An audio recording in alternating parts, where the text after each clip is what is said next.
ketika saya baca hadis termasuk alamatnya kiamat itu banyak zina. Terus yang kedua itu wayurfaul ilmu dan ilmu itu hilang. Ilmu apa?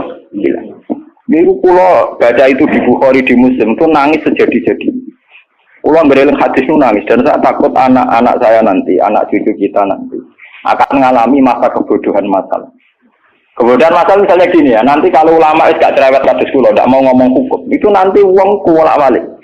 Jadi misalnya begini, ini saya ngomong di mana-mana, terutama sama santri-santri saya ngomong di mana-mana. Dalam kasus maksiat itu ya ada etika. Misalnya orang yang di niklab atau orang yang misalnya yang order orang nakal, itu juga ada aturannya. Misalnya Rukin daftar dulu, ya Rukin yang dapat dulu. Setelah itu Mustafa, setelah itu Mas Tri. Nanti yang gelem antri, namanya anak baik. Rukin itu anak baik, karena mau nopo antri. Nanti yang transaksi dan bayar, namanya anak baik. Mereka dekne yo hasil zina, yo bayar, namanya anak baik. Khawatirku nanti kalau ilmu itu sudah hilang, nanti kemaksiatan sudah ada. Sing ono buat gelem anak baik. Dia tetap zina tapi di mana baik karena dia zinanya ya bayar ya mau antri. Paham ya? Orang melihat konser yang pornografi, yang mempertontonkan aurat. Kalau masuknya pakai tiket, namanya penonton baik. Tapi kalau munggah-munggah tribun gak ada tiket, penonton jelek. Padahal cara Allah sama jelek nggak mergodelok porno. Paham ya? Lu boten ilmu itu pasti nanti hilang. Dan itu yang pasti dimaksud Rasulullah wa yurfa'ul ilmu. Ilmu itu nanti hilang oleh etika sosial. Meskipun dalam etika itu terjadi kebobrokan agama. Itu yang paling saya takut. Nanti itu kebaikan itu dalam keburukan. Yaitu tadi, orang nonton konten pornografi, asal kamu bayar, dianggap penonton baik. Kamu nonton, kok ngaruh dan bayar. Terus tengok-tengok, penonton itu baik sekali. Wadah delok ngiler perkara pornografi. Tapi karena dia bayar dan anteng dianggap penonton. Karena dia dilem orang baik, dia tidak pernah introspeksi kalau perilakunya salah. Paham ya? Nanti itu pasti maksudnya Rasul itu begitu. Itu di sarah-sarah ada, tapi saya memahami begitu. Nanti pasti hilang. Makanya saya bersumpah sampai saya mati pun saya akan ngomong ilmu. Meskipun ulama kayak saya itu tidak populer. Saya itu sering dikritik sama teman-teman saya rezekinya dari pidato. Gus ini apa jenara gelem pidato? Nggak jadi kalau pidato gak pede, nanti nuntut tengah kulo. Gak jawab tenan, nggak siap. Ngerugakno kowe lho jawabanku. Gak usah aku sekali terang satu aku raro, tapi tetap sering pidato. Iya, macam-macam ya. Nggak gini terus kalau tenangan. Jadi nanti wayur faul ilmu itu begitu. Ilmu itu akan hilang karena kalah oleh etika. Etika dalam kemaksiatan tadi. Makanya saya pernah punya santri, dia itu punya toko konten. Dia ngeluh ke saya soal. Sebelum Dewi jenengan itu benar. Jadi wong soleh itu butuh nyali. Tapi ya cerita. Pegawai negeri PNS itu kan punya gaji tetap, paham ya? Gaji apa? Rasa tersinggung, biasa wah ini. Anggapnya mau mengarpe pangeran gue tak kayak itu. Lah kayak modal longor. Itu apa? Ini satu murah. Dia itu punya toko kan. Ya gue pegawai PNS ada bulan gaji, paham ya? Gue dia dikit. Terus itu lah. Uangnya rokan gue secara teori santri yo. Buka aurat jenenge rokan. Tapi tak belajar aku bayar. Jadi tak ada pembeli yang baik. Nah contoh ya rokan kautan ketat tapi pembeli yang baik. Mereka enggak. Kalau ditoto soleh begini yang musola di masjid tapi tak belajar. Nah ada sih melayani kan. Pembeli yang tidak baik. Uang kan saya proses. Uang masih coba masuk ke uang soleh. Jadi kalau si uang soleh mantap loh. Ini uang rapati soleh. Ini no. Maksudnya rapati soleh perkara aurat itu, perkara PNS itu, perkara nopo aurat itu kan salah paham. Masih protes PNS. Ya itu kode pengurus masjid.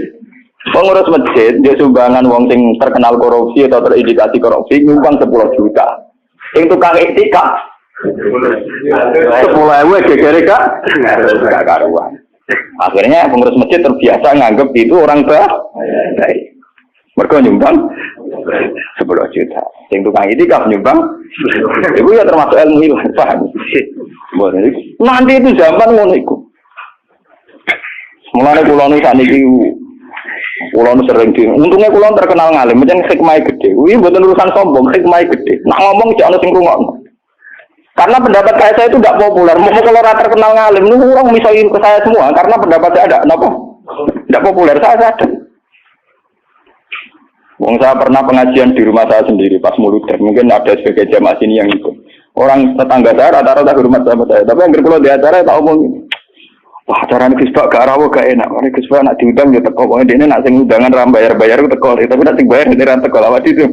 Tak omong. Wah, aku nak di acara. Nak nganggur ya teko. Nak ora rapopo. Pokoknya nak sing demi anak bojone ra teko malah apik. Iki ajaranku. Kamu saking kepengenku gak gagu masyarakat. Tapi uang ya tetap sekian gitu, tetap teko. Tapi tak umum. Saya tidak tersinggung. Ngandikan sampean enggak. Nah ini juga terus balik. Terus yang ketiga contohnya gini. Kiai ku kados kiai kados kula nu lebih nyai 5 tahun, bapak wafat 2000. Mumpun mangkel tenan. Cara ora eling Quran mangkel.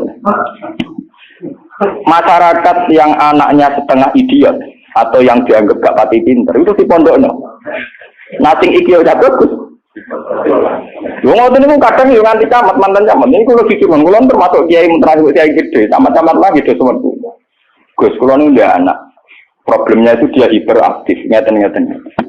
Anak padahal kakaknya di UGM gini-gini.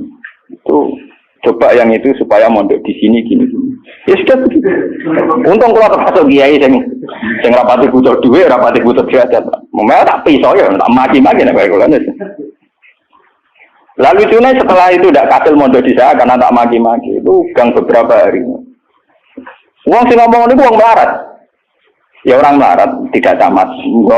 Muga ora melarat itu tak bisa ya melarat ya. Ya gitu. Anak yang baik karena dapat prestasi di sekolah umum, yang tidak baik di pondok. Wah nyorok Gusti kula saiki. Wingi wong sugih kalau tidak bisa ilang iki terus budi. Kan etika keulamaan kan bisa wong melarat ora oleh. Aku kok oleh. Jadi nak misoi ora oleh. Aku kok nopo? Yo beda kan misoi nopo. Jadi ono.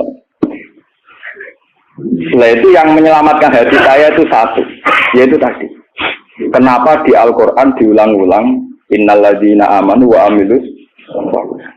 Jadi sebetulnya begini, ini yang peringatan ya bagi teman-teman yang mungkin di sini ada PNS, ada orang-orang yang biasa punya selera elit. Cobalah Quran ini dihidup-hidupkan lagi amanu wa amilus sholihat. Dalam teori Quran pokoknya yang baik itu ngamal soleh. Jadi misalnya saya sebagai orang alim di Pondok Ruhin.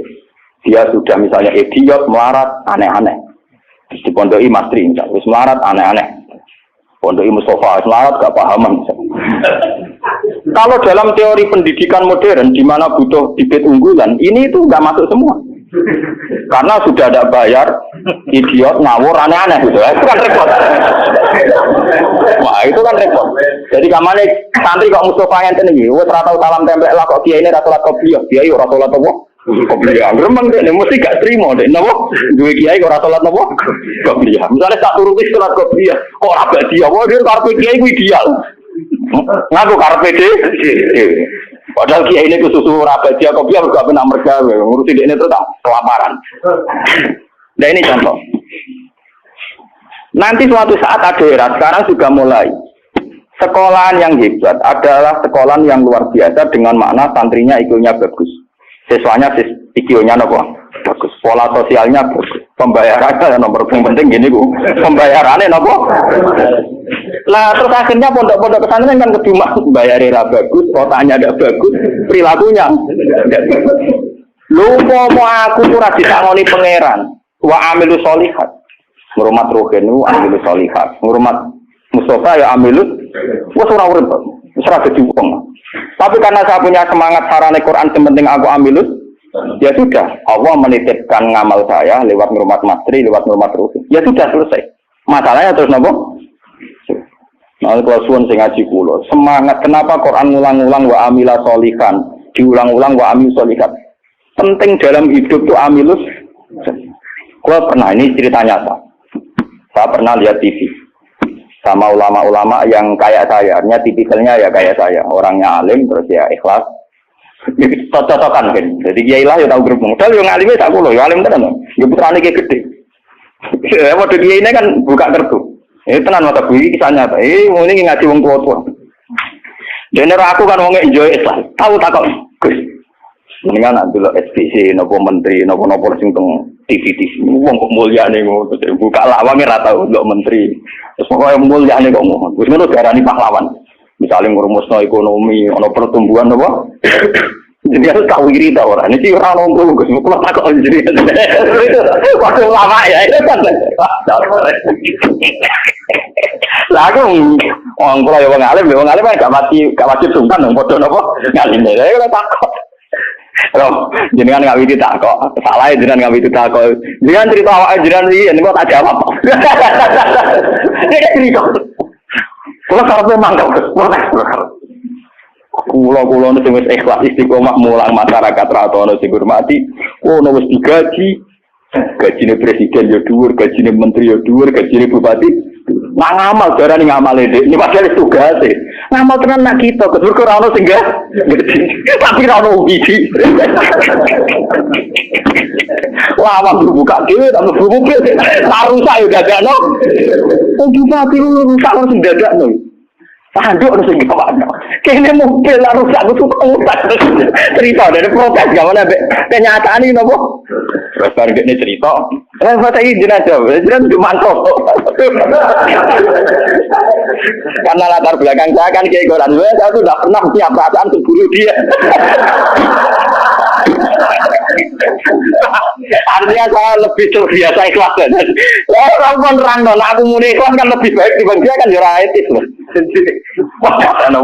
Lu betul ini kisahnya tak bener sampai mangkel itu di kiai bener. Mana kira satu di kiai urip, nara bate buat kiai wes moden lah. Akhirnya kalau tuh, saya itu ya ada orang sempurna. Cuma kalau sakit ngobati awak kalau biasa bisa. Seperti itu seperti.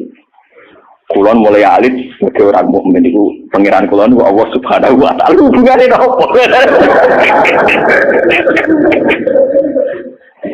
Ya kalau pangeran kula Allah, paribatane kula niku nulung semut sing kebulet utawa nulung anake pitik sing kebulet teng jero pawon sing gak ana wong kok. Niku ngrasa ibadah. Mergo ngamal kula disisi ya Gusti Allah. Ana wong melarat gak iso mangan. Terus kula kei dhuwit 5.000 kelar mangan. Niku kula nggih ngrasa ibadah. Mergo sing biji kula Allah lan Kalau mereka yang ngisi kan wartawan. Saya ini seorang mukmin, yang Tuhan saya itu Allah bukan wartawan. Ini kan, kok mau cocok ke keluarga ini kepengen ngobrol itu tapi kalah memang semua. Kalah enggak artinya. Kenapa kiai-kiai itu bangga dengan amal-amal yang kecil, kadang mengekei santri melarat rantok wedel, kadang mengekei iman. Itu karena iman sama aturan dasar fama ya amal biskola dzarratin khairan yarah wa ma ya amal biskola dzarratin syarran yarah. Sekecil apapun Anda amal dinilai Allah.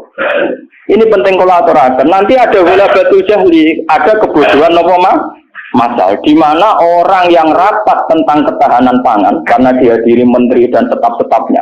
Orang itu dianggap berprestasi karena mempertahankan pangan, kuota pangan cukup, bulog cukup. Padahal hakikat yang mempertahankan pangan itu siapa coba kalau per individu? Ada tukang becak miskin. Dia hari itu tidak bisa makan. Ditolong sama tukang becak diutangi 20.000. Anak istrinya jadi apa? Makan.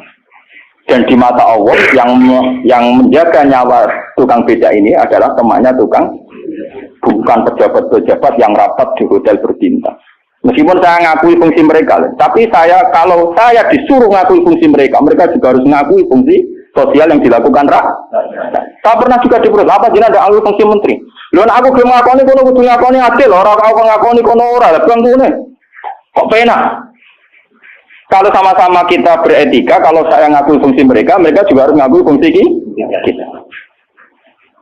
Makanya saya itu kalau melihat petani di sawah, dan itu sebagian anak-anaknya mondok di saya, itu kalau saya nyeritani Pak, yang rapat-rapat ketahanan pangan di hotel-hotel itu hanya rapat ketahanan pangan. Sama sebagai petani yang tulen, Itu yang hakikat mewujudkan Sampai jangan kecil hati, saya dan di mata Allah Anda lah yang mempertahankan pangan. Karena Anda belum jadi peta. Jadi itu banyak santri-santri wali murid yang bangga dengan saya. Wah, nah ngono berarti kalau wong top, ya wong top podo menteri pertanian. Nah, ini